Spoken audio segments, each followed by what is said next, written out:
أعوذ بالله من الشيطان الرجيم بسم الله الرحمن الرحيم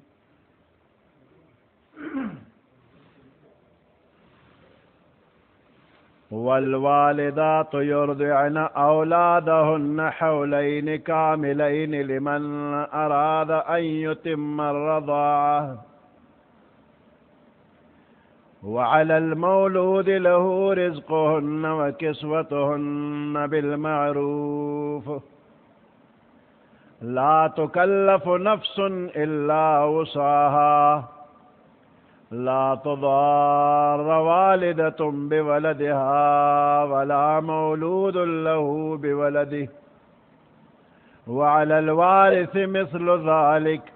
فإن أرادا فصالا عن تراض منهما وتشاور فلا جناح عليهما وإن أردتم أن تسترضعوا أولادكم فلا جناح عليكم إذا سلمتم ما آتيتم بالمعروف واتقوا الله واعلموا أن الله بما تعملون بصير صدق الله العظيم سورة بقرہ دویمہ سپارہ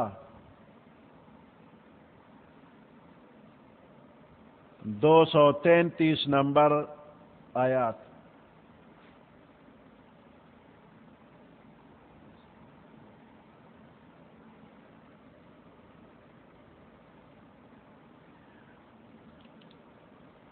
والوالدات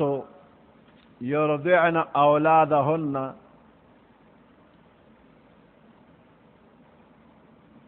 دے آیات کے دا رضاعت مسئلی دی رضاعت معشوم بچیلا دا پیو ورکولو مسئلے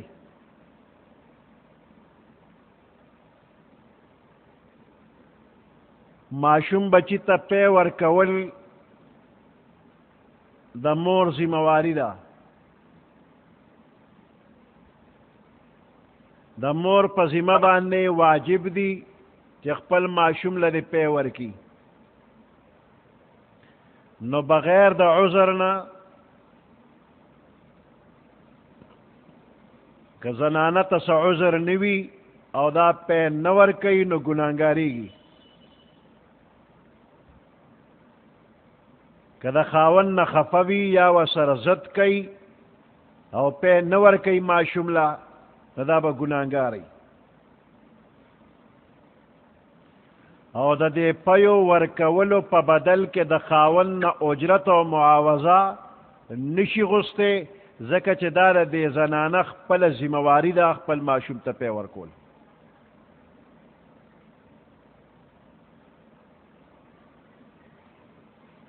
دویمہ مسئلہ پا دے کہ دا معلومی گی کہ دا پیو ورکولو مدا 2 کالا دا نو ترکم پورے چے سخاص عذر نوی نو مور دے دا معشوم دا پیو ورکولو دا حق 2 کالا پورا کی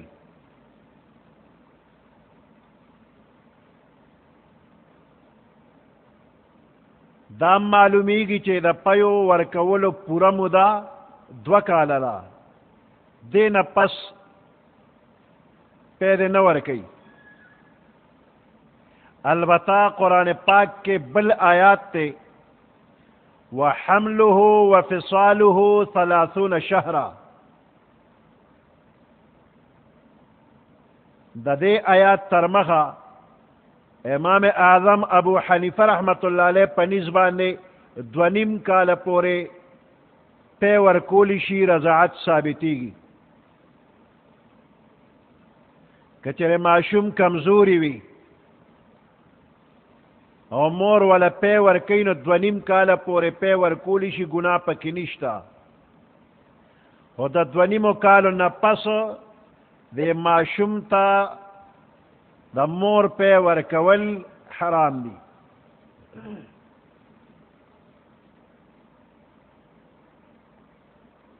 د دې آیات په دویمه جمله کې الله فرمایي وعلى المولود له رزقهن وكسوتهن بالمعروف لا تكلف نفس الا وسعها. د پلار په ذمه باندې د ماشوم د پلار په ذمه باندې د دې ماشومانو د میندو رزق یعنی خوراک سکاک او جامه د شریعت د قانون مطابق لازمه ده.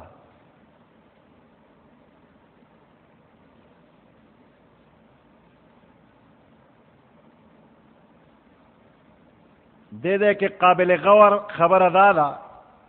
چې د میندو د پاره قرآن لفظ د والوالدات استعمال کو. والوالدات یرضعن اولادهن نو والدات لفظ راغی خو د پلار د پاره والد لفظ مختصر پریښودی شو او المولود له لفظ استعمال شو.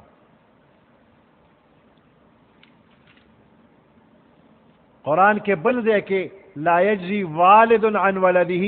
والد لفظ راغل دے وہ دے کہ مولود له لفظ روڑلو کے یو خاص راز دے. اغدا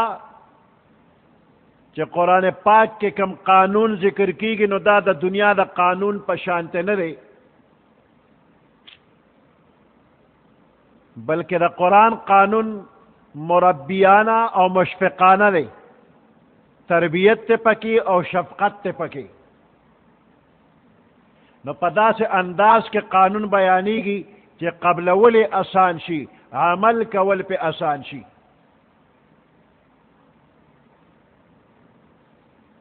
نو دے آیات کی دا معشوم نفقہ پپلار باندے اچول شوی دا چې دا معشوم نفقه به پلار ورکوي. حال دا چې دا معشوم د مور او د پلار په شریکه دی. ممکنه ده چې پلار باندې دا حکم یو پوټې ګران ښکاره شي هغه ګران وګڼي نو د دې وجې نه د والد په ځای مولود له لفظ اختیار کړی شو چې دا بچی د چا دی. دې کې اشاره دې ته وشوله چې بچی اگر چې د مور پلار په شریکه دی خو د بچی نسبت پلار ته کېږي نسب پلار پسې ځي مور پسې نه. نو چې نسب پلار پسې لاړه نو ذمواري او خرچه ام په پلار شوله اوس به پلار په ځان بوج نه ګڼي.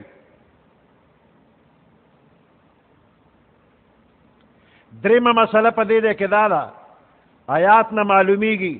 چې پی ورکول د مور ذمواری ده خو د مور نان نفقه او ضروریات زندگی د ماشوم په پلار لازم دي او دا ذمواری تر هغې پورې ده چې د دې ماشوم مور د دې ماشوم د پلار په نکاح کې ده یا د نکاح نه پس په عدت کې ده.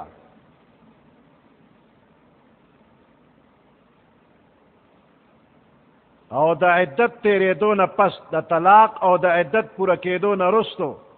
د دې ښځې او خاوند تعلق د زوجیت ختم شو خو د ماشوم بچی د پیو معاوضه بیا هم د پلار په ذمه باندې ده په مور نه په پلار. څلورمه مسله ته دا معلومیږي چې دا نفقه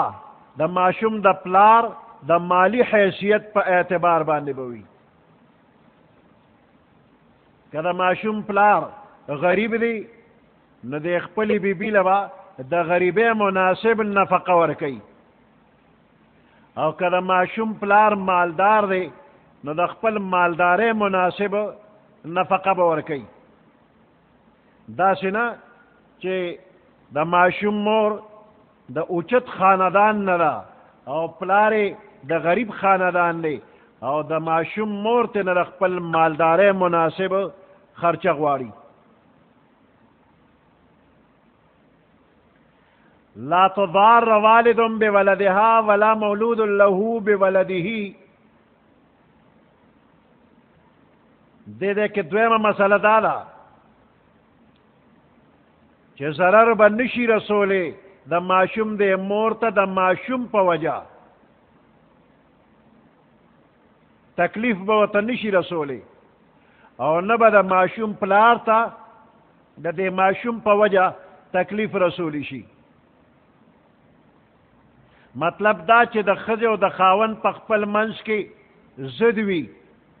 نو دا ضد دې پرېږدي. مثلا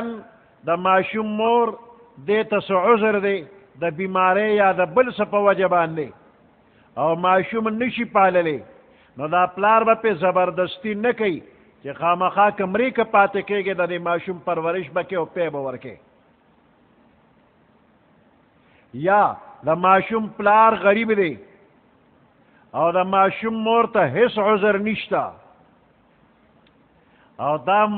ښځه د خاوند ته وایي چې زه پی نه ورکوم او ته وله غم کوه یا ماله به تنخوا راکې او ډېره به راکې نو د ماشوم په وجه به مور ته تکلیف نشي رسولی پلار ته به هم تکلیف نشي رسولی.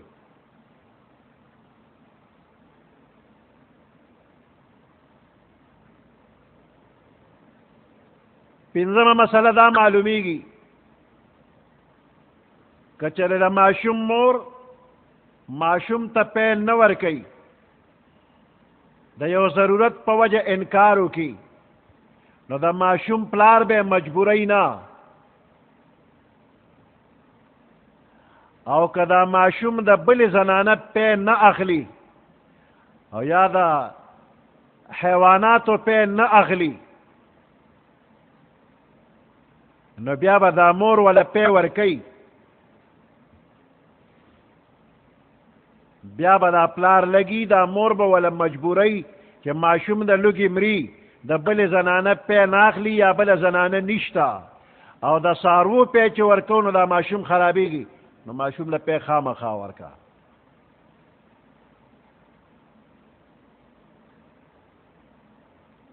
شپږمه مسله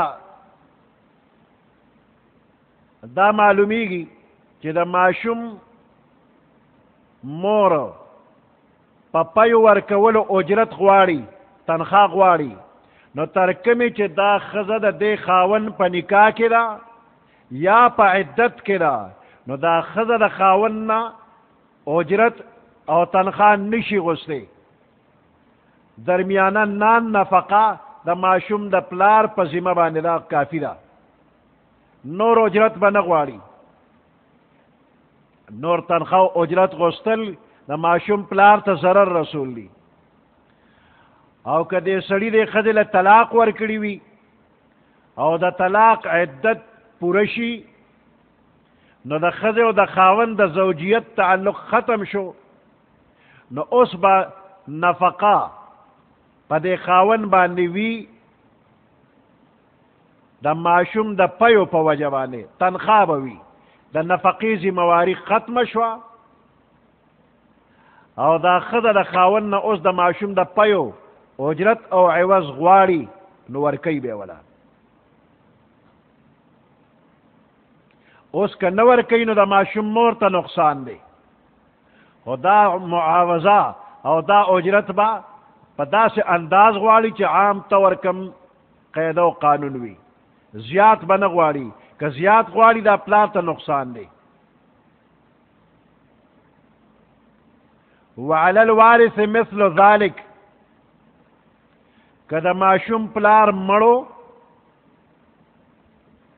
او د ماشوم مور ماشوم ته پی ورکوي یا د خپله مور پی نه ورکوي بل څوک ورکوي نو د دې ماشوم چې کم جایز وارث وي محرم وي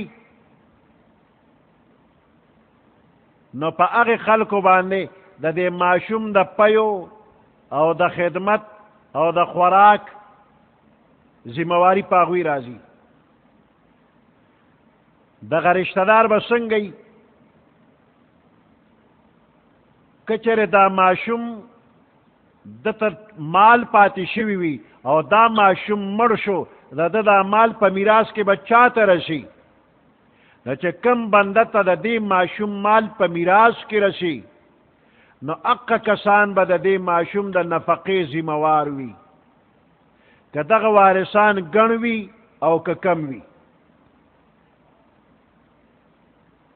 وعلى الوارث مثل ذلك،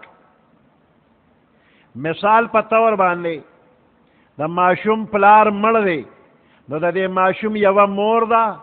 او یوې د پلار دی نیکه. نو که فرض که دا ماشوم مړ شي او مال ته پاتې شي نو درېمه حصه یې د مور ده، 1/3 حصه د مور او 2/3 حصه د نیکه ده. نو چې دا ماشوم جمدی دی او د ده خرچه پکار ده نو دا خرچه به 3 ځایه شي، 1/3 حصه درېمه حصه به تاوان د مور اومني او 2/3 حصه به د نیکه اومني.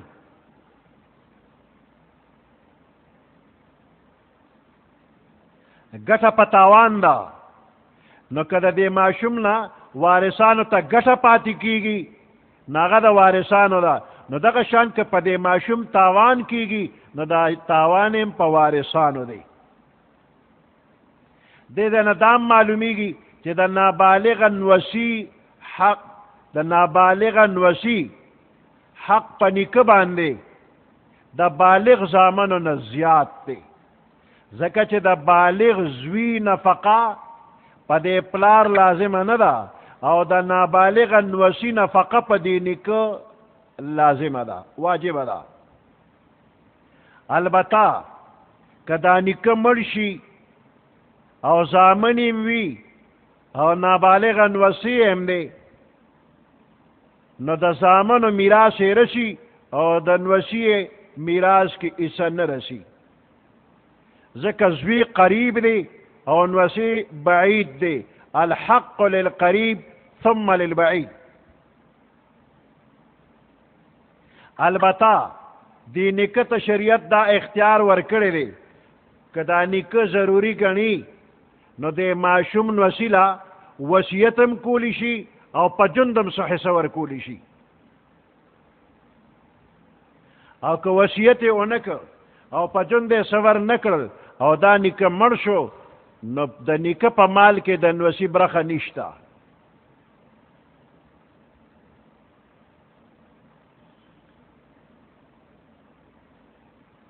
د پیو نه ماشوم پرې کول، فإن تراضى فصالا عن تراض منهما وتشاور فلا جناح عليهما. که د ماشوم مور پلار دواړه خپل منځ کې رضامندۍ باندې یو بل سره مشوره باندې دا اراده وکړي چې د 2 کالو نه مخکې ماشوم د تینه پرېږدي نو پرې کولی شي. که د مور د طرفه عذر وي یا د دې ماشوم د پاره بیماری جوړیږي نو دې کې ګناه نشته چې د 2 کالو نه مخکې د پیو نه منې کړي. نو ښځه او خاوند به د ماشوم په باره کې مشوره وکړي د پیو نه منې کولو دپاره.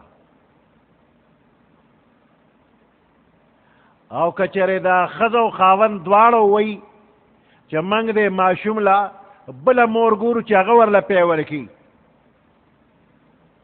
نو په دې کې هم څه ګناه نشته. د یو مصلحت په وجه باندې د خپلې مور د پیو په ځای د بلې مور پی ورکول جایز دي، خو دغې بلې مور سره به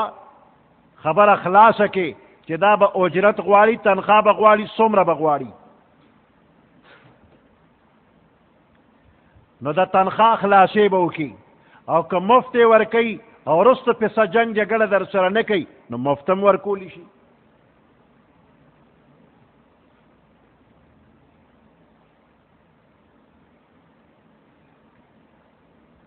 خو چې د کمې زنانه په ماشوم له ورکولی شي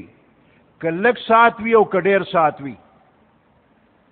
که لږه موده که ډېر نو چې کومه زنانه د پردي ماشوم له پی ورکي نو په دې باندې کم از کم 2 سړي ګواهان مقررول پکار دي کم از کم 2 دا زنانه چې پردي ماشوم له پی ورکي نو په دې خپل خاندان کې او د دې ماشوم په خاندان کې یو 2 سړي دې خبر کی ځکه چې بیا وروستو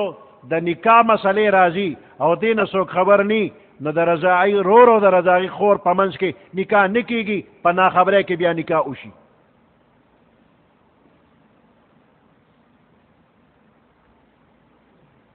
نو په دې بیا وروستو مسلې جوړېږي د دې وجې نه په وخت باندې 2 کسان په ګواهان مقرر کول پکار دي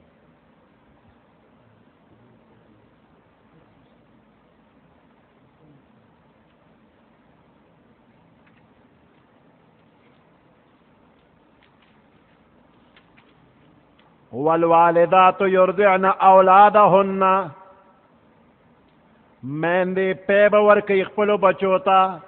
والوالداتو د دې ماشومانو میندې یرضعن پیب ورکوي اولادهن خپلو بچو ته حولین کاملین 2 کاله پورا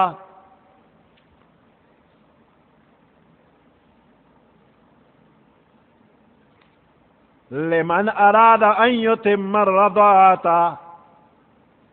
دا مدر اغا چا دا پارلا چه اراده وکي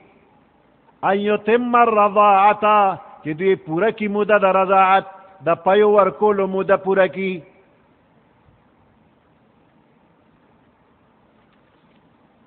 وعلى المولود له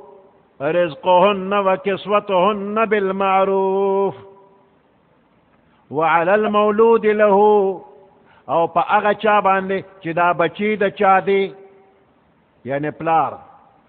په پلار باندې رزقهن وکسوتهن خوراک سکاک د دې میندو او جامې د دې میندو بالمعروف په ښه طریقه باندې وعلى المولود له او د ماشوم په دې پلار باندې لازم دی رزقهن رزق د دې میندو خوراک سکاک و کسوتهن او جامې د دوی بالمعروف په نیکې طریقې د شریعت مطابق لا تکلف نفس الا وسعها نبشی مکلف کولی تکلیف بنشی ورکولی یو نفس تا الا وسعها مگر پاندازے د طاقت د دې نفس د وس مناسب بپے تکلیف اچولی شی نا قابل برداشت تکلیف بنشی ورکولی قابل برداشت تکلیف ورکولی شی لا تضار والدة بولدها ضرر بنشی رسولی والدیتا مورتا بولدها پا سبب د دې بچی مور ته به تکلیف نشي رسولی د بچی په وجه باندې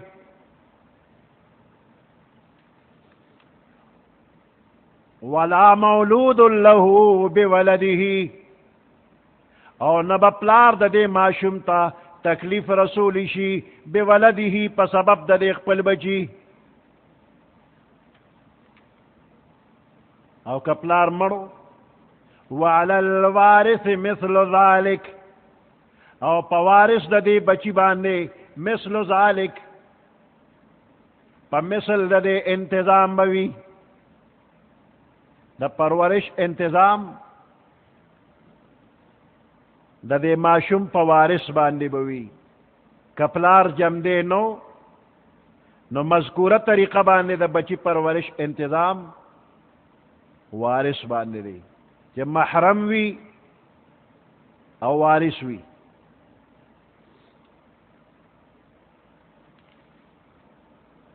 فإن أرادوا فصالا عن تراض منهما پس کچری دوی ارادو کی مور پلار ارادو کی فإن أرادا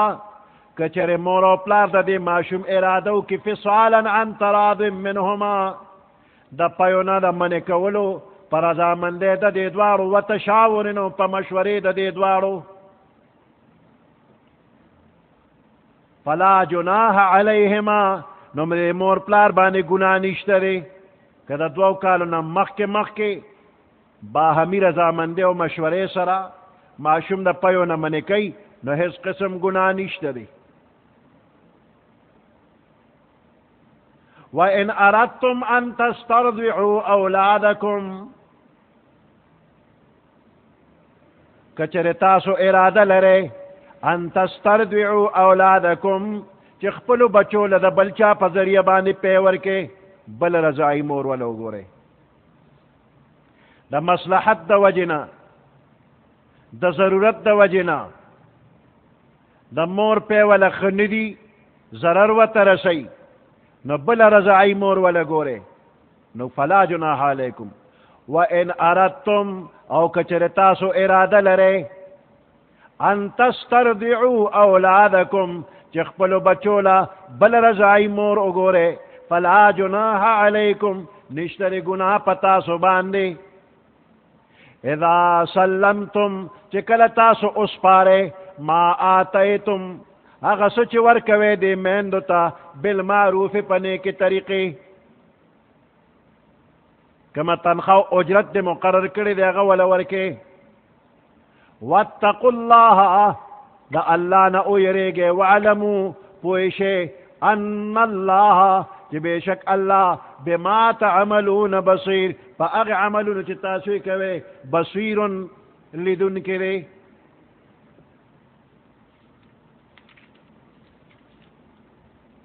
والذین یتوفون منکم ویذرون ازواجا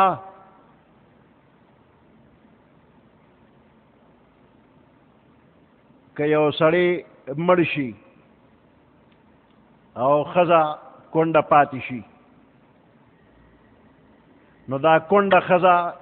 دا به عدت تیروي کونډه عدت به تیروي او عدت دې دپاره که دا اوس په بل ځای کې واده کول غواړي نو سمدستي به د واده خبرې اترې نه کوي د نکاح خبرې اترې به نه کوي نو انتظار به کوي دغه انتظار مودې ته عدت الوفات وایي نو دا عدت الوفات د دې زنانه په حالت باندې موقوف دی که چېرې دا زنانه حامله وي نو د ماشوم پیدا کېدو پورې به انتظار کوي نو که دا ماشوم په حق روز پیدا شو په کومه چې سړی وفات شو نو عدت الوفات ختم شو سړی وفات شو او د هغه دا جنازه تلې نه ده چې ماشوم پیدا شو بس د دې ښځې عدت ختم شو او که چېرې دا ماشوم 10 میاشتې پسو شو نو د دې عدت الوفات 10 میاشتې شو هر څومره موده پس چې وشو نو اقمره موده به دا ښځه انتظار کوي د دې عدت الوفات اوږد شو او که زر پیدا شو نو عدت الوفات مختصر شو او که چېرې د دې زنانه حمل نو نو حیض راته که نه راته 4 میاشتې او 10 ورځې به دا انتظار وکړي نو 4 میاشتې او 10 ورځې چې تېرې شولې د دې عدت ختم شو اوس که بل چا سره نکاح کوي نو کولی شي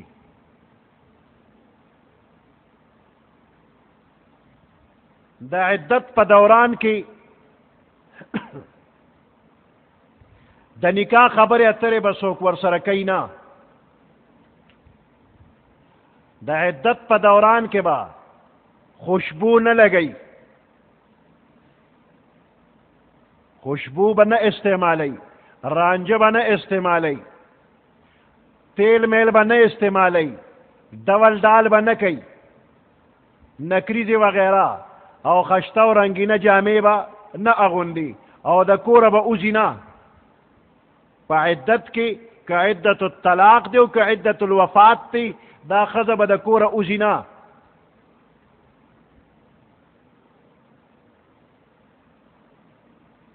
که د دې ښځې د خرچ خوراک انتظام نو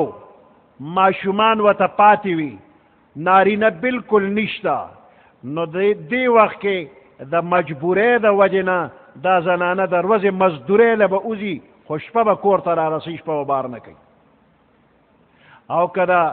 نان نفقې انتظام کېده نو بالکل به وځي نه ښځه به بار ځي نه پلار کره به نه ځي رونو کره به نه ځي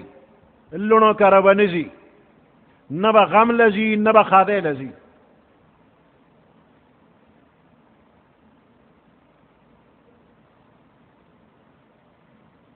احسن الفتاوه کې لیکلی دي چې یو سړی رور کره لاړو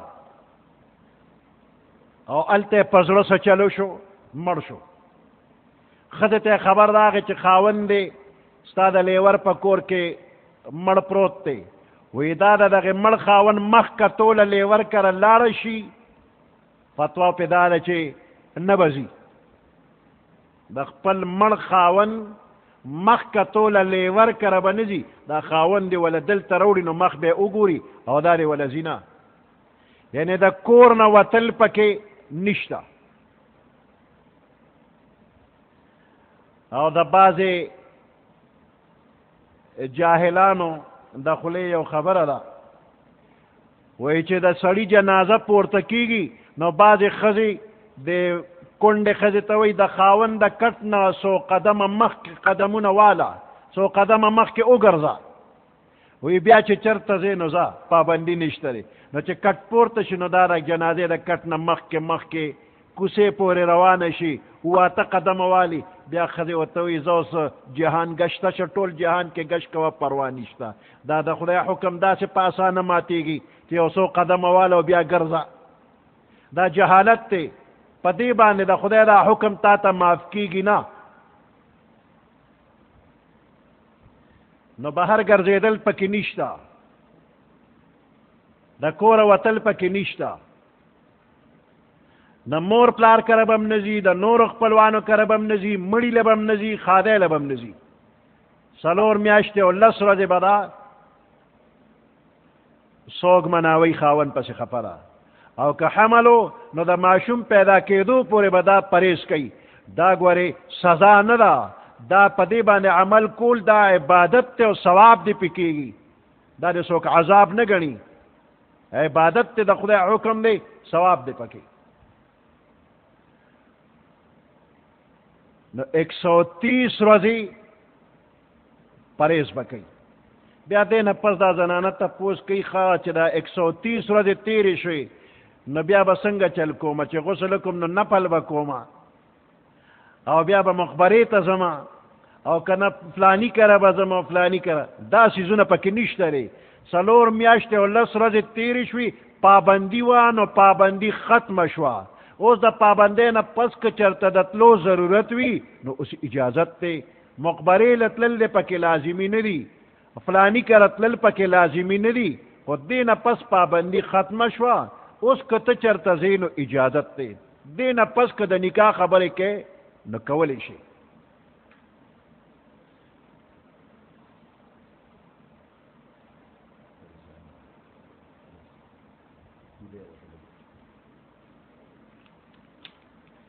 د عدت په دوران کې د نکاح خبره دی ورسره څوک کوي نه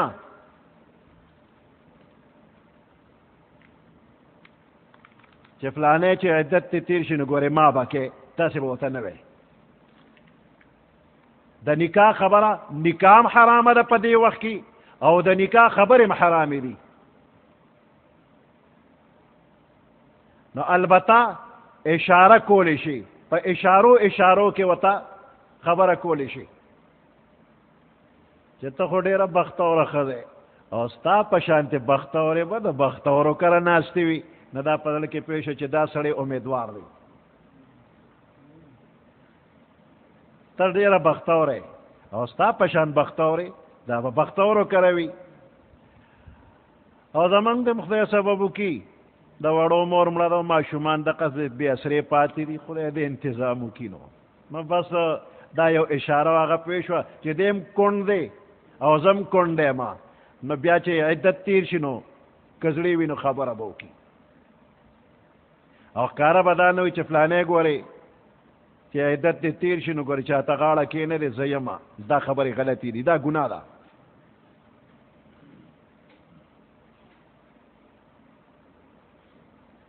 نو دې دی کې څلور خبرې ذکر کېږي. د عدت په دوران کې د څلورو خبرو ذکر شوی دی. دوه د ژبې سره تعلق ساتي او دوه د زړه سره، او د هر یوې خبرې حکم جدا دی. اول په ژبه باندې ښکارا پیغام لیږل دا حرام دي چې فلانې عدت تی تیر شي نو ګورې ما سره نکاح وکړه بل چاته غاړه مږده، نو دا به نه وی، دا حرام دي. لا تواعدوهن سرا، په پټه به م ني او ښکاره به م ني، وعده تې مه اخله چې چاته غاړه مږده. دویم په ژبه باندې اشارو کې خبرې کول دا جایز دي. ته بختورې او بختورو کره به کښېنې او ستا په شانتې بختورې به بختورو کوي. نو لا جناح علیکم قولا معروفا، په دې کې اشاره وشوله چې دا د اشارو خبرې جایز دي. دریم په زړه کې اراده کول چې اوس د عدت په دوران کې به نکاح کول دا حرام دي. په زړه کې به دا نه وي چې عدت کې نکاح کومه،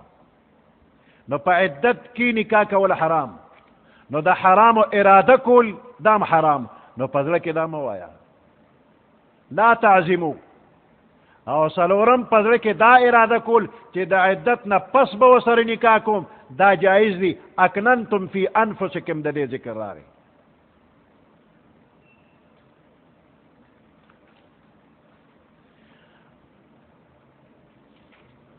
والذین یتوفون منکم، هغه خلق چې له تاسو نه وفات شي، ویذرون ازواجا، او بیبیانې پریږدي، یتربصن بانفسهن، دوی به انتظار کوي په خپلو ځانونو باندې 4 اشهر و10، 4 میاشتې او 10 ورځې. فاذا بلغن اجلهن، پس هر کله چې دوی خپلې نیټې ته ورسېږي، عدت یې پوره شي، فلا جناح علیکم، پس نشته د ګناه په تاسو باندې، فیما فعلنا فی انفسهن، واکدارو ته وایي فلا جناح علیکم، په تاسو ګناه نشته دی، فیما په هغه څه کې فعلنا چې دا کونډې بیبیانې کوي، فی انفسهن، په خپلو ځانونو باندې، بالمعروف، په نیکې طریقې. عدت تیر شو نو د عدت نه پس که څه ډول ډال کوي په تاسو ګناه نشته، او که په عدت کې کوي نو پتا ګناه ده چې منې کولی شي او نه منې کې. والله بما تعملون خبیر، الله په هغې عملونو چې تاسو کوئ خبردار دی. ولا جناح علیکم، نشته د ګناه په تاسو باندې، فیما عرضتم به، چې تاسو په اشارو کې وای، من خطبت النساء، د نکاح د پیغام، اشاره کې د نکاح پیغام ورکې، نو په دې کې ګناه نشته. او اکننتم فی انفسکم، یا تاسو په زړه کې پټه خبره وساتئ چې د عدت نه وروسته به نکاح کوم. علم الله، الله ته علم دی، انکم ستذکرونهن، چې بېشک تاسو به دوی ته یاداش کوئ.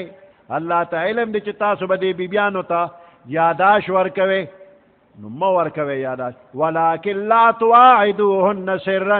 لیکن تاسو دوی سره پټې پټې وعدې مه کوئ. وعده ورسره پټه مه کوئ چې ګورې عدت تیر شي نو زه په تمه یم، دا مه وایه. الا ان تقولوا قولا معروفا، مگر که تاسو نیکه خبره په اشاره کې کوئ نو کولی شئ. ولا تعزموا عقدة النکاح، تاسو قصد او اراده د تړلو د نکاح مه کوئ، حتی تر دې یبلغ الکتاب اجله، چې نیټه انتها ته ورسیږي، عدت پوره شي. واعلموا پوه شئ ان الله، چې بېشک الله یعلم، خبردار دی، ما فی انفسکم، چې ستاسو په زړه کې څه دي. فاحذروه، نو ځان بچ کې د دې نه، مخالفت د حکم نه ځان بچ کې. वालमू पुइशे अन्न अल्लाह गफूरुन बेशक अल्लाह बखुन करे हलीमुन साबिर रे। सुब्हान रब्बिक रब्बिल इज्जति अम्मा यसिफून व सलामुन अलल मुरसलीन वल्हम्दुलिल्लाहि रब्बिल आलमीन। अल्लाहुम्मा रब्बना आतिना फिद दुनिया हसनतन व फिल आखिरति हसनतन व क़िना अज़ाबन नार व अदखिलनल जन्नत मअल अबरार या अज़ीज़ु या गफ़्फ़ार बिरहमतिक या अरहमर राहिमीन।